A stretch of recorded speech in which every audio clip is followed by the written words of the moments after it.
Morning students, Sairam, this is Megha Miss here, and today we are going to do the revision of lesson number 3, chemical reactions and equations, as you have this for your exam. Okay students, now starting with this lesson, you studied that were two types of changes, physical change and a chemical change.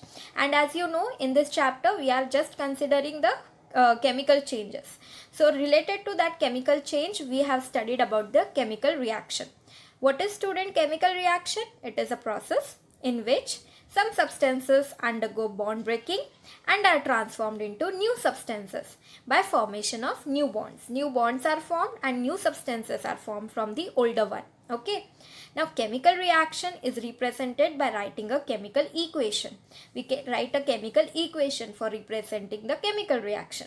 Now you have a word equation where I can write it in the form of the words. Yes, see here, first one I have written aqueous solution of copper sulfate plus zinc dust gives you aqueous solution of zinc sulfate and copper. Yes students, now this equation I can write it by using the chemical formula. Okay student, what it will become?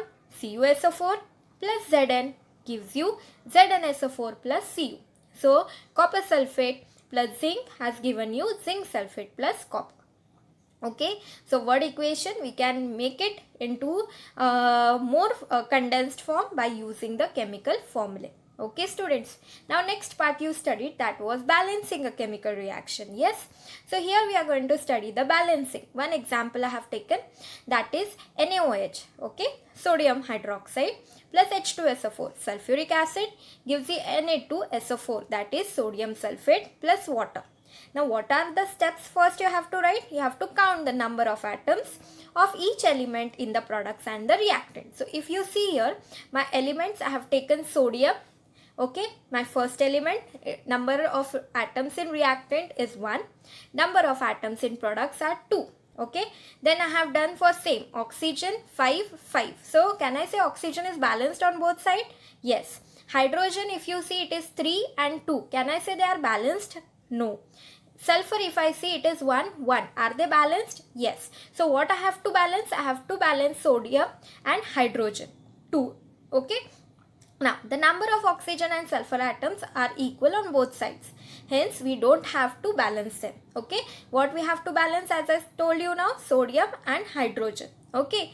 Now, we will see. Now, see here. Step 2, to balance sodium atom, we write the coefficient 2 for NaOH. For NaOH, we will make it 2 NaOH. Okay. Now, when you make it 2 NaOH, see here, I have done it 2 NaOH. Now, here also Na2, right? So, 2 and 2 got balanced. Oxygen now have become 6 and 5. Okay. Hydrogen has become 4 and 2. And sulfur is 1 and 1. So that is same. So now here if you see, that means oxygen now has been changed. The number of atoms for oxygen has been changed. Okay. Now we need to balance oxygen also. And now what we have to balance? Hydrogen. Okay. Now we will see the next step.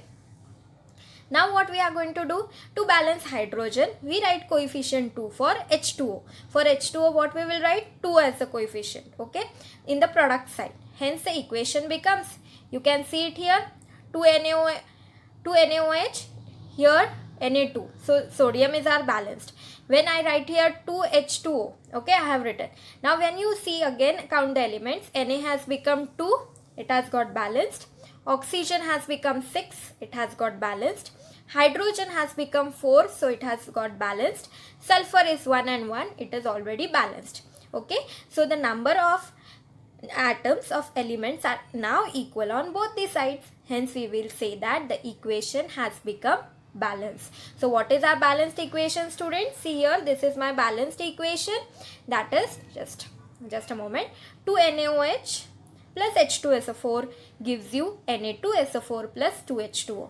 Okay students, if the steps are not asked in the exam, no need to write, you will just balance the equation directly. Okay students, did you understand this? No need to write the steps if they have not mentioned. Okay, directly you will balance the equation. Okay, now next you studied types of reactions. In that first one you studied combination reaction. Now here you can see I have taken magnesium plus oxygen gives you magnesium oxide. Yes, simple reaction, you have studied lot of time. Yes, so here what is happening? Two or more reactants, they combine together. Yes, and one single product is formed. We called it as the combination reaction. Okay students, then you studied about decomposition reaction. Now what was decomposition reaction? You have taken calcium carbonate, and when you heat this whatever the triangle you can see on the arrow, you know we write it for heat. Yes, that means what is formed? Calcium oxide is formed and carbon dioxide gas is formed. So here what is happening? A single reactant is broken down. Yes, it is broken down into two or more products. Yes, we will say that it is breaking down. Yes, broken down into the two or more products. Okay students, did you understand? That is called as decomposition reaction. Okay, now next is displacement reaction. Now Zn plus CuSO4 gives you ZnSO4 plus Cu. Here what is happening? The ion of a less reactive element is exchanged with that of the more reactive element, and the formation of its own ion is taking place. Okay, so we call it as a displacement reaction. Copper is displaced by zinc.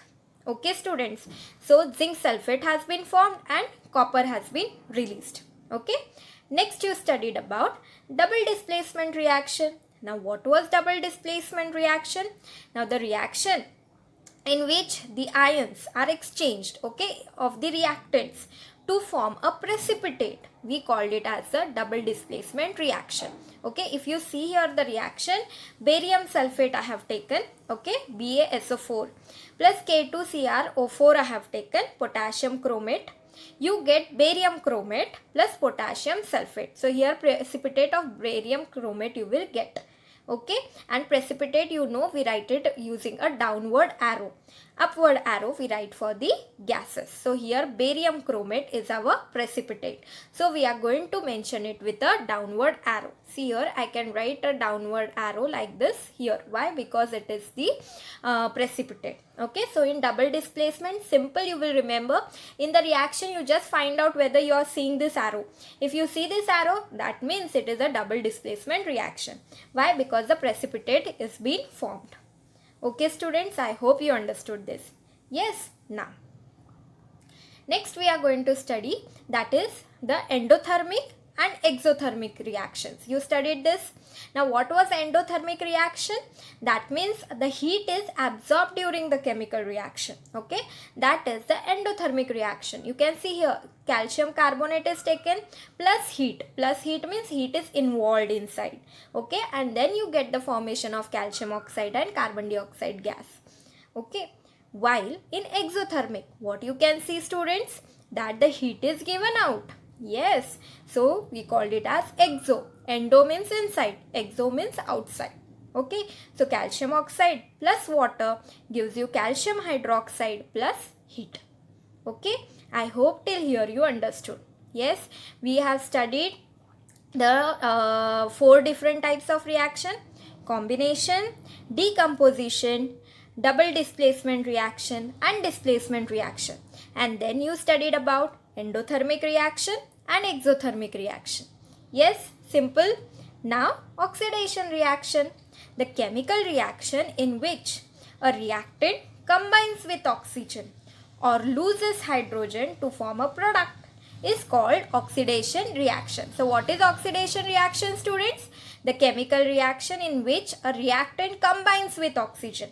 Okay, so can you see here in the example, Mg, that is magnesium, is combining with oxygen and magnesium oxide is formed. Okay, did you understand this oxidation? Or it can be loses hydrogen. Even though in a reaction hydrogen is removed out in the form of a gas, then we can say that it is a oxidation reaction. Okay students, now next you studied reduction reaction, the chemical reaction in which reactants gain hydrogen. Now hydrogen will be gained, or loses oxygen and oxygen will be lost to form the products. We called it as a reduction reaction. Now mercuric oxide we have taken, HgO, gives you mercury plus oxygen. Okay students, so here oxygen is removed, so we called it as it is a reduction reaction. Okay, and then you studied about redox reaction, where you can see both are taking place together. Oxidation and reduction both takes place simultaneously. Yes, see here, copper oxide plus H2 gives you copper plus H2O. Yes. Now reduction, copper oxide, oxygen is removed and it has become copper. Yes.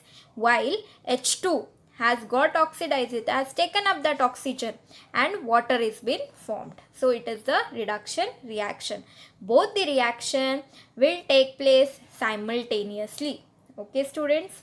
Now next we studied about the rate of chemical reaction depends on some following factors. Yes students, the reaction will take place, it depends on certain factors. What are those factors? First is the nature of the reactant.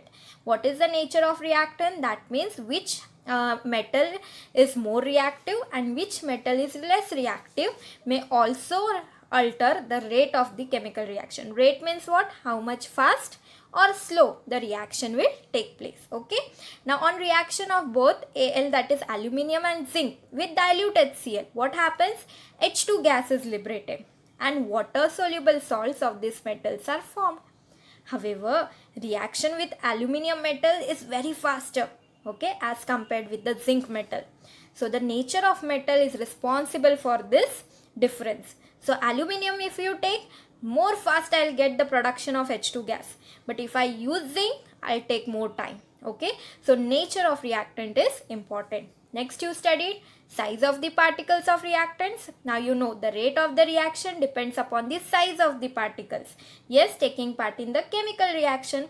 Smaller the size of reactant particles, higher will be the rate of the reaction. Faster the reaction will take place. Okay. Next you saw concentration of the reactants. Now concentrated acid reacts very fast than the dilute acids, okay, which means the rate of the reaction is proportional to the concentration of reactant.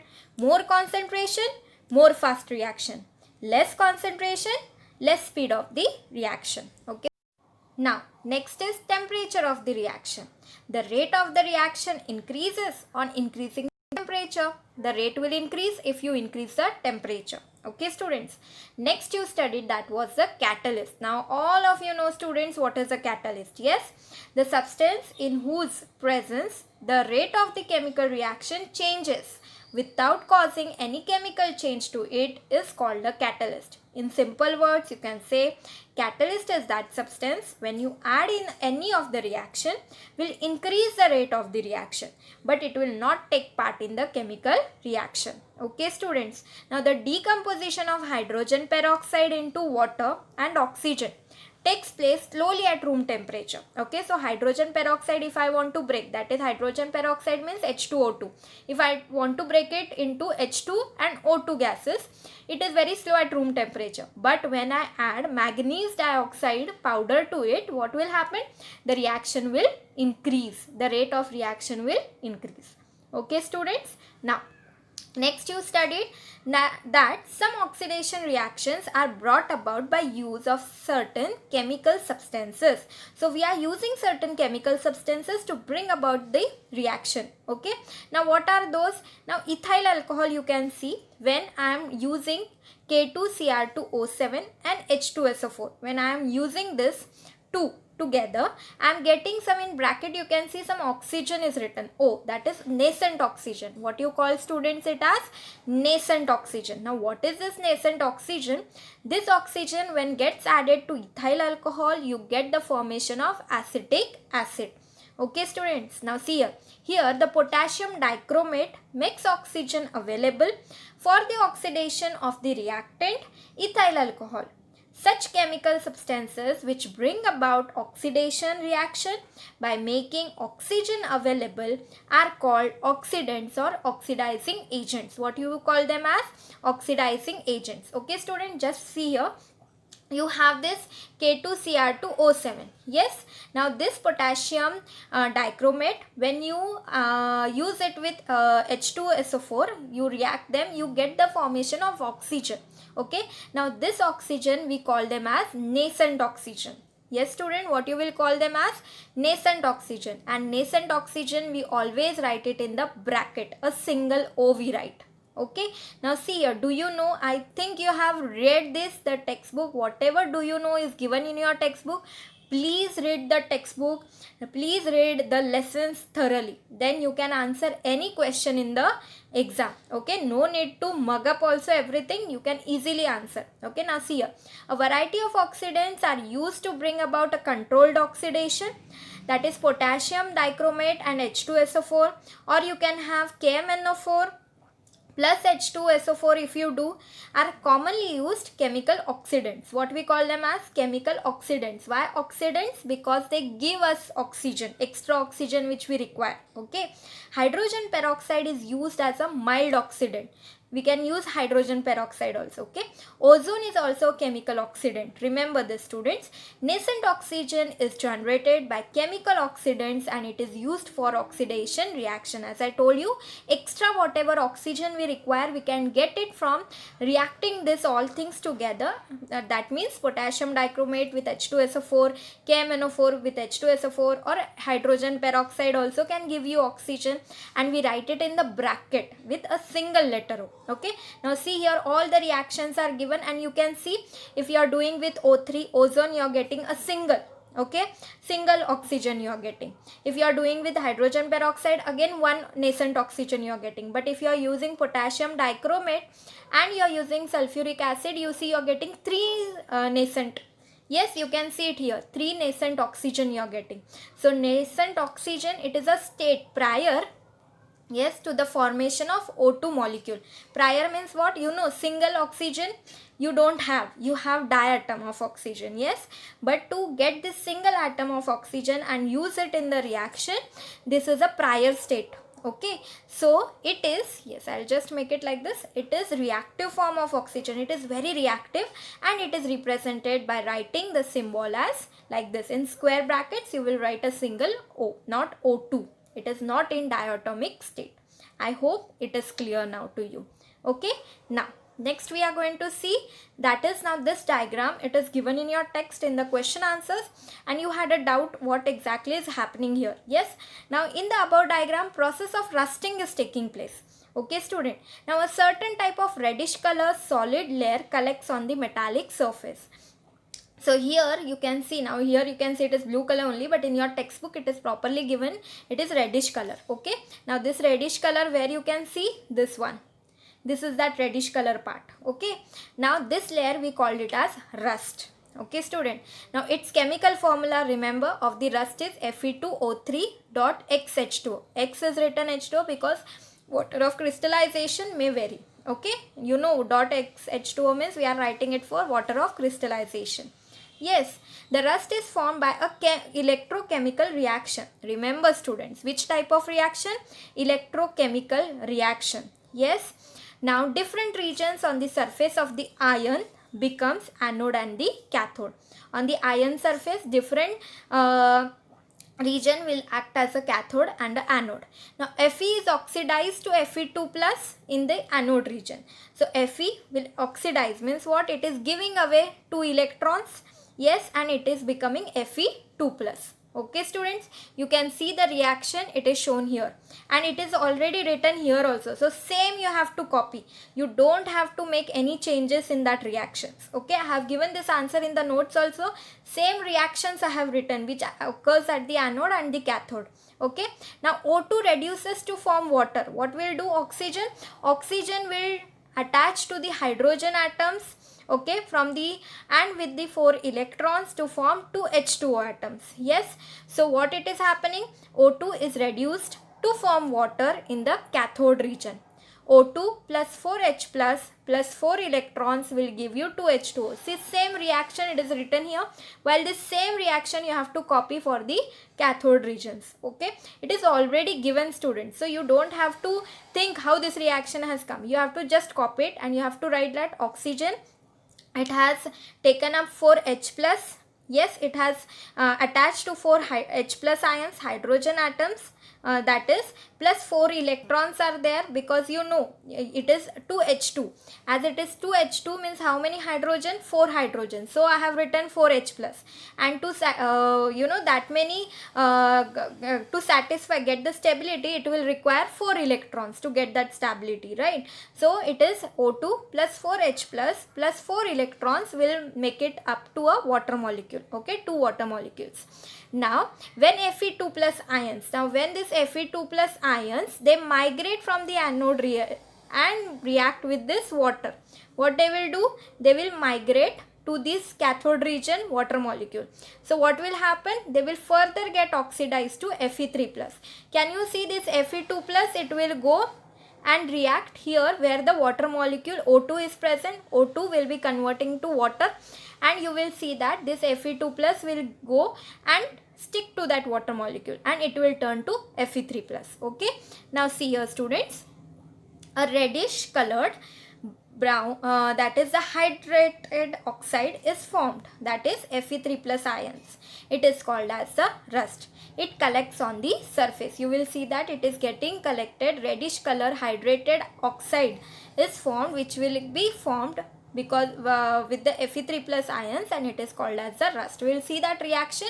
You see here 2 Fe3 plus ions plus 4 H2O water molecules. Okay, 2 were there. Like this many water molecules can be prepared. Okay, there in that reaction there many water molecules can get prepared. So it can come 4 H2O. We require here 4 water molecules. So we have written 4 H2O. Okay, will give you Fe2O3 dot H2O plus 6 hydrogen ions will be given out. Okay, now this again 6 hydrogen ions can be again utilized by the oxygen to form the water molecule, and this process will continue and ion will go on rusting. Okay students, did you understand the process? Yes, what happens like this, the reaction will go on, hydrogen ions will be coming out. This hydrogen ions again will be taken up by the oxygen at the cathode, and more water molecule will form. More and more ion will get reduced. That means ion will get formed to Fe2 plus. Yes, and what will happen? Oxidized, not reduced, oxidized, and like this the process will go on. Okay, now due to various components of atmosphere, oxidation of metals takes place, consequently resulting in their damage. Now like this slowly formation of this rust will take place and totally the metal will get damaged. This is called as corrosion. Iron rust and a reddish colored layer is collected on it. This is corrosion of iron. Okay student, main reaction you will remember, that is 2 Fe3 plus 4 H2O gives you Fe2O3 dot H2O, that is your rust, plus 6H plus. This reaction only you have to learn. Other both the reactions are already given in the diagram. Okay students, did you understand? Okay. Now next last topic you studied, that was rancidity. Now what is rancidity? Rancidity is the oxidation of oils and fats resulting in the change in the taste and giving out foul smell. Rancidity in foodstuffs can be prevented by using antioxidants. So you can use the antioxidants which will not will stop the oxidation of the oils and fats. Okay students, did you understand this? Okay, so this is the end. I think I have covered most of the things. Whole chapter I have tried, but I want you to go through the chapter on your own. Please study it again. Okay students, so thank you. Sai Ram.